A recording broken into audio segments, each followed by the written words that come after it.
Olá, povo de Deus, segunda-feira, 5 de junho de 2023, São Bonifácio, Bispo e Mártir, nona semana do tempo comum. A nossa reflexão de hoje é a partir de Tobias 1, 3, 2, 1a, 8 e Marcos 12, de 1 a 12. Eu, Tobit, andei nos caminhos da verdade e da justiça todos os dias da minha vida. Dei muitas vezes esmolas aos meus irmãos e compatriotas que comigo foram deportados para Nínive, no país dos assírios. No dia da nossa festa de Pentecostes, que é a festa das 7 semanas, prepararam-me um excelente almoço e reclinei-me para comer. Quando puseram a mesa com numerosas iguarias, disse ao meu filho Tobias: vai, filho, vai procurar entre nossos irmãos deportados em Nínive algum que de todo o seu coração se lembre do Senhor, e traze-o aqui para comer comigo. Assim, meu filho, ficarei esperando até que voltes. Tobias saiu, pois, à procura de um pobre entre nossos irmãos, e voltou dizendo: pai, respondi: que há, meu filho? Continuou Tobias: um homem do nosso povo foi morto e lançado à praça pública, e ainda se encontra lá, estrangulado. Levantei-me de um salto, deixando o almoço sem prová-lo. Tirei o cadáver do meio da praça e depositei-o numa das dependências da casa, esperando o pôr do sol para enterrá-lo. Ao voltar, lavei-me e, entristecido, tomei minha refeição. Lembrei-me das palavras do profeta Amós ditas contra Betel: vossas festas se transformarão em luto e todos os vossos cantos em lamentação. E chorei. Depois que o sol se escondeu, fui cavar uma sepultura e enterrei o cadáver. Meus vizinhos zombavam, dizendo: ele ainda não tem medo? Já foi procurado para ser morto por esse motivo e teve que fugir. No entanto, está de novo sepultando os mortos.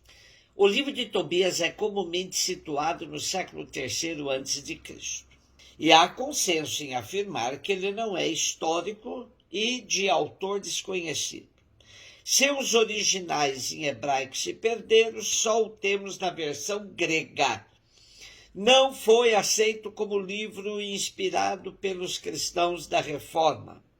Lutero o elogiava enquanto obra literária, mas não admitia que fosse inspirado. Portanto, só o encontramos nas Bíblias católicas. Trata-se de uma ficção com a finalidade de edificar os fiéis. Seu enredo é o seguinte: um pai cego, de nome Tobit, casado com Ana, tem um filho de nome Tobias, envia seu filho único a cobrar um depósito de dinheiro. Uma filha única, parente do cego, perdeu sucessivamente 7 maridos por causa de um demônio. O anjo Rafael se faz companheiro de viagem do jovem, o faz casar com a jovem, cobra dinheiro e o instrui para que cure a cegueira do pai. Tobit é apresentado como modelo do israelita piedoso que frequenta regularmente ao templo de Jerusalém, paga os dízimos, vive uma vida matrimonial exemplar, pratica a caridade e observa a pureza legal.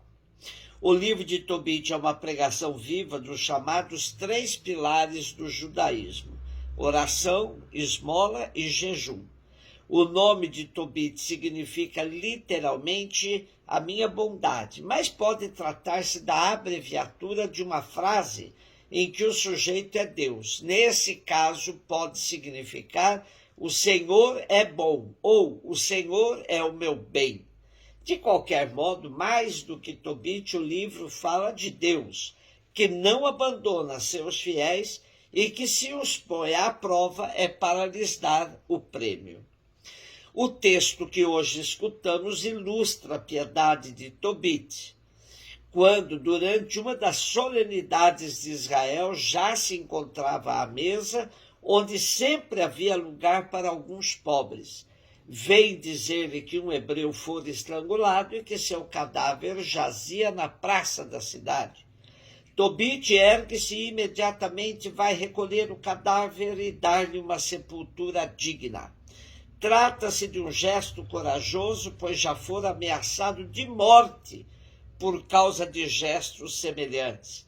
Os familiares criticam-no, mas Tobit prefere obedecer a Deus que ao rei. Cumprir a lei de Deus é mais importante do que a própria vida. Marcos 12, de 1 a 12. Jesus começou a falar aos sumos sacerdotes, mestres da lei e anciãos usando parábolas. Um homem plantou uma vinha, cercou-a, fez um lagar e construiu uma torre de guarda.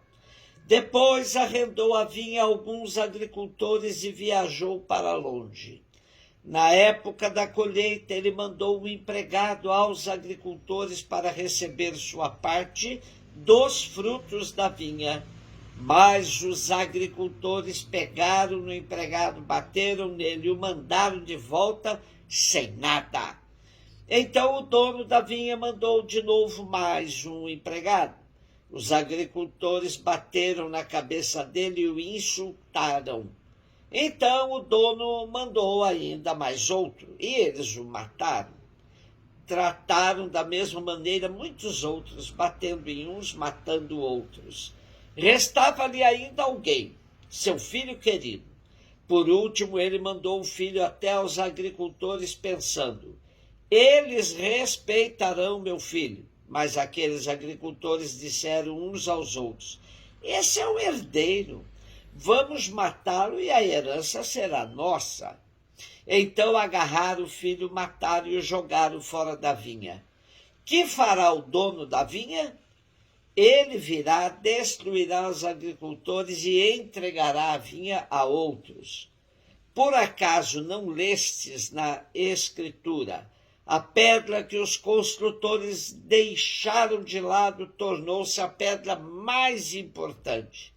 Isso foi feito pelo Senhor e é admirável aos nossos olhos. Então os chefes dos judeus procuraram prender Jesus, pois compreenderam que havia contado a parábola para eles. Porém, ficaram com medo da multidão e por isso deixaram Jesus e foram-se embora. Para entendermos bem a parábola de hoje, é preciso levar em conta o cântico da vinha presente em Isaías 5, de 1 a 7, onde aparece a recusa da salvação pelos chefes de Israel, identificados como os agricultores que matam os profetas. Deus é o dono da vinha e o construtor do edifício, que é Israel. Surpreendentemente, aparece como estrangeiro no meio do povo de Israel. Ele confiou uma tarefa aos responsáveis pela vinha israelita e foi-se embora, porque está no outro lado. Os servos são os numerosos profetas e homens de Deus enviados ao longo da história do povo escolhido. O filho recusado e morto, mas depois tornado pedra angular, é Jesus. A alegoria faz tocar os extremos: o amor de Deus Pai, que envia o seu filho, e a recusa dos chefes de Israel, que o matam. A parábola é uma clara crítica à falsa confiança das autoridades religiosas judaicas, que se apoiavam na ideologia do povo eleito e viviam de acordo com seus critérios e não com os critérios de Deus. Em nome dessa ideologia, mataram inúmeros profetas e estão prestes a matar o verdadeiro herdeiro do Pai, Jesus. A parábola era tão explícita que os chefes dos judeus entenderam bem que se referia a eles, e só não prenderam Jesus, pois tinham medo da multidão. Os frutos da vinha esperados pelo Pai eram o direito e a justiça. Mas, em vez disso, as autoridades de Israel só produziam exploração e assassinatos. Jesus dizia: eu sou a videira, vocês são os ramos, meu pai é o agricultor. Somente unidos a Jesus poderemos produzir bons frutos que agradem ao Pai. Um beijo no seu coração.